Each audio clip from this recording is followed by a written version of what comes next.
Selamat siang pemirsa CNN. Hari ini Selasa tanggal 12 Desember 2023, saya berada di Pengadilan Negeri Depok untuk menyiarkan kepada pemirsa perkembangan gugatan terhadap lelang HGB 2253 ex aset PT Bank IP yang dilikuidasi tahun 2009 yang telah mengakibatkan hilangnya tanah milik warga yang terkena tol Cijago di Kelurahan Limo. Berikut liputannya. Selamat menyaksikan. Ya, Pak, apa yang dimaksud gugatan ini, Pak? Ya, baik. Assalamualaikum warahmatullahi wabarakatuh. Waalaikumsalam. Jadi gugatan dengan perkara nomor 51 di Pengadilan Negeri Depok ini dalam rangka menindaklanjuti pembelaan dari kantor hukum kami Abu Nusantara terhadap klien, yaitu Bapak Gultom dan Bapak Udin. Klien ini hak dan kepentingan atas kepemilikan tanahnya itu ya, merasa diserobot, ya kan? Ada pihak PT yang mengaku menang lelang. Perlu kami jelaskan ya, bahwa kenapa ini dirugikan. Sebenarnya pada tahun 2008 itu sudah keluar peta bidang tanah, ya, di mana klien kami itu terdaftar sebagai pihak yang menerima ganti rugi sesuai dengan ketentuan ganti rugi tanah, ya kan, yang dibebaskan oleh tol sesuai dengan ketentuan. Tapi karena memang pembayarannya belum dilakukan pada tahun 2014, ya tiba-tiba ada lelang, ya kan? Jadi mereka membeli tanah, ya itu adalah ex-debitur Bank IV atas nama PT Wisma Mas, itu menembus menguasai sertifikat bidang tanah itu. Nah, harusnya walaupun dia itu menebus atau itu lelang, kan mematuhi ketentuan yang sudah ada. Ya udah tunggu saja tinggal pembayaran, ya kan? Tapi mereka ini berupaya, ya kan, sedemikian rupa bekerja sama yang kami duga itu dengan oknum-oknum terutama yang ada di BUMN Depok untuk mengubah peta bidang tanah itu. Itu beberapa kali itu dilakukan perubahan terhadap peta bidang tanah, ya, sampai 4 kali lebih itu diubah. Terakhir dengan peta bidang ya nomor 117, ya kan. Nah dengan 117 itu tanah klien kami ini tidak masuk, bahkan tanahnya Pak Udin itu hanya 300 meter dari hampir 6.000. Karena adanya lelang yang kami duga ini tidak benar, terus terang ya kan kami merasa dirugikan. Aturannya kan udah terima uang pembayaran, tapi karena ada perubahan-perubahan bidang tanah itu, jadi pembayarannya tertunda sampai akhirnya uang itu konsinyasikan. Nah, kami telah berupaya itu bermediasi di pengadilan ini dengan sedikit kita mengendorkan, ya kan, tuntutan kita. Tapi ternyata PT, ya dengan saya sebutlah PT ACP gitu, dia tidak mau merespon, ya kan, daripada penawaran kita yang sudah kita turunkan lah. Makanya tidak ada upaya lain dari kami ini untuk membela klien, ya, harus membawa urusan ini pengadilan. Tujuannya apa? Intinya kami ingin membuktikan bahwa proses lelang itu tidak benar, menyalahi aturan, menyalahi ketentuan. Bahkan mungkin bisa kami duga ini ada suatu praktek dari satu mafia. Kenapa? Karena harusnya mereka sendiri sudah paham, sudah tahu gitu bahwa tanah itu sudah ditetapkan menjadi tanah yang terkena untuk jalan tol, ya kan. Tepatnya 2008 itu sudah keluar PBT, peta bidang tanah nomor 1667 tahun 2008 itu bulan Mei itu sudah ada. Jadi sudah ada ketentuan, tapi mereka langgar. Untuk apa? Ya untuk keuntungan pribadi. Ya kan siapa? Nah ini setelah kami telusuri lebih jauh itu ternyata ya dugaan praktek seperti itu tambah kuat. Tidak ada penyelesaian, ya, yang menurut kami kecuali dengan putusan pengadilan. Nah, jadi sekali lagi tujuan gugatan adalah kami ingin membuktikan ketidakbenaran dari proses lelang itu, Ya itu demikian. Jadi peta bidang yang baru ini boleh dikatakan cacat hukum lah ya gitu Pak. Ya menurut kami seperti itu. Iya karena belum di Yang lama belum dibatalkan. Belum dibatalkan. sering itu. Bukan hanya tidak dibatalkan, jadi tepatnya perubahan peta bidang itu, jadi menurut kami atau yang menurut ketentuan yang sah berlaku bukan karena terbitkan oleh BPN ya, bukan hanya itu, tetapi tata cara ya, inventarisasi dan identifikasinya dilakukan sesuai ketentuan, dilakukan secara bersama-sama, didahului dengan musyawarah oleh para pihak yang berhak atas tanah di sana. Musyawarah di tanggal 22 Februari 2008, kemudian dilakukanlah inventarisasi dan identifikasi selama 2 bulan lebih, di bulan Maret dan di bulan April, yang hasilnya sesuai ketentuan dituangkan dalam bentuk peta bidang tanah nomor 1667/2008 tanggal 21 Mei 2008. Ya. Dan selama diumumkan juga nggak ada pihak yang keberatan. Itulah yang menurut kami sah.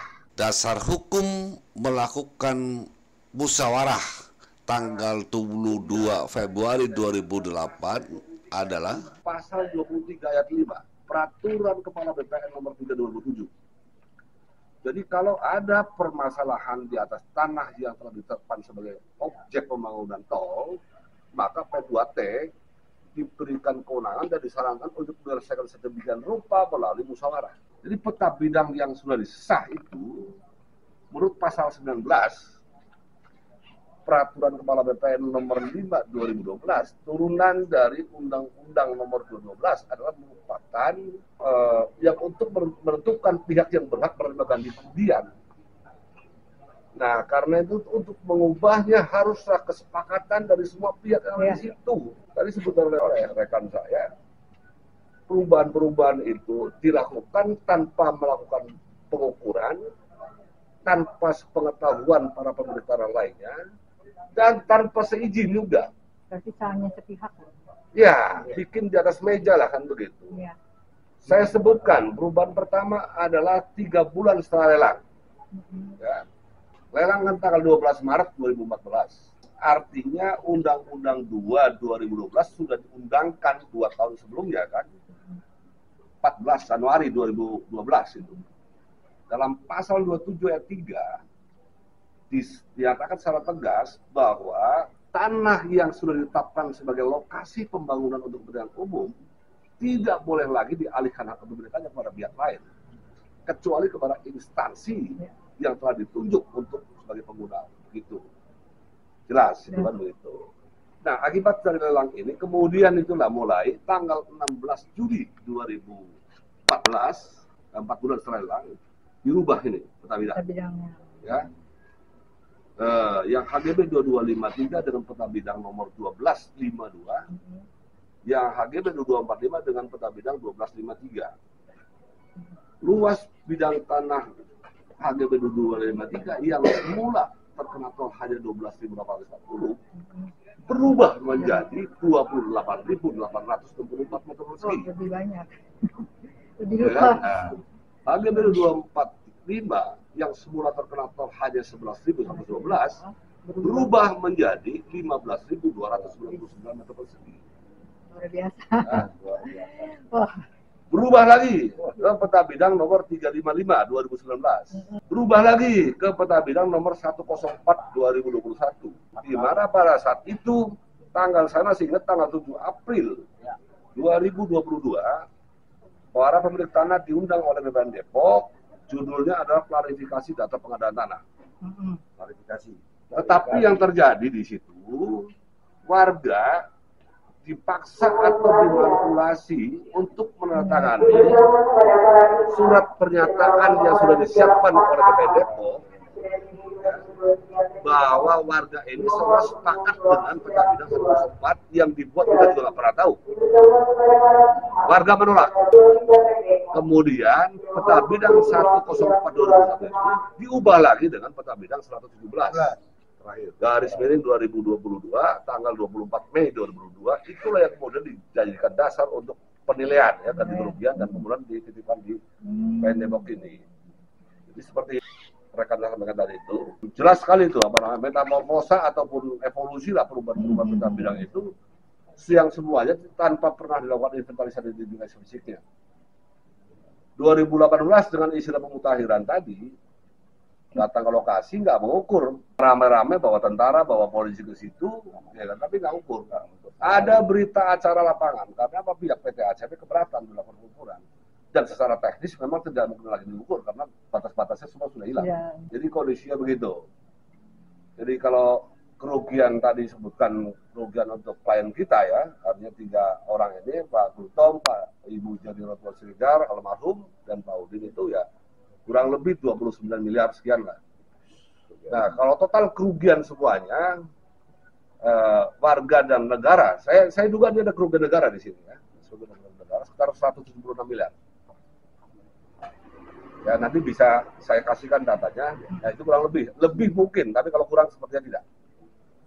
Kenapa saya sebut kerugian negara tadi yang saya sampaikan adalah karena tanah yang sudah terlator tidak boleh dialihkan lagi kepemilikannya. Yang kedua, HGB Siluman ini terbit 2006, April 2006. Dalam kondisi sedang diblokir oleh Lurah Limo, ya jadi ada blokir dari Lurah Limo. Tanggal 25 Juli 2002 atas SPH 2001 PT Wisma Sini, apa karena masih banyak yang belum bayar dan ada persoalan. Tanpa menyelesaikan blokirnya, ternyata BPN Depok menerbitkan HGB itu. Blokir kan ada waktunya, Pak.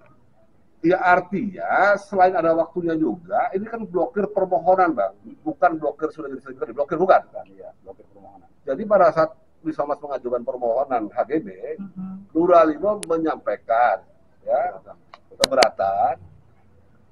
Menurut yang saya tahu ya selama jadi warga negara Indonesia, sekurang-kurangnya BPN Depok mesti mengundang nih para pihak yang keberatan. Ya. Tadi memblokir ya. Ya kan, apalagi yang mengajukan keberatan ini bukan orang per orang, ini lembaga kelurahan. Lembaga kelurahan ya. Dan mencantumkan pihak-pihak mana yang belum dibayar. Yang pasti dari BPN ini tidak pernah menyelenggarakan apa yang disebut dengan mediasi, klarifikasi tidak pernah. Tiba-tiba terbit HGB April 2006. 2007 diagunkan ke PT Bank IP. Yang saya dengar PT Bank IP juga apa nama banknya PT Wisma juga. 17 April 2009 PT Bank IP dilikuidasi. Kalau mengacu kepada ketentuan LPS, masa kerja dilikuidasi 4 tahun, 2 tahun perpanjang setahun. Jadi seperti perhitungan Pak Utara, selambat-lambatnya mesti di bulan Mei 2013 sudah habis itu masa kerja dilikuidasi. Itulah yang saya sebutkan juga, kemungkinan ini sudah masuk menjadi aset negara.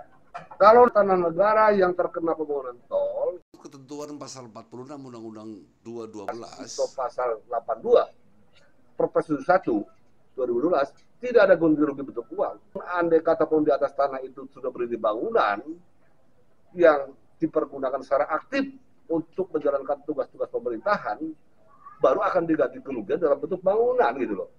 Bangunannya diganti, bukan bentuk uang. Jadi tidak ada istilah bentuk uang. Kalau menurut saya ya, apa yang kita lakukan utamanya adalah membela kepentingan dan hak daripada klien kita yang kurang lebih tadi 29 miliar tadi itu, ya selebihnya sebagai warga negara supaya ya uang negara kembali ke negara, menyelamatkan uang negara gitu.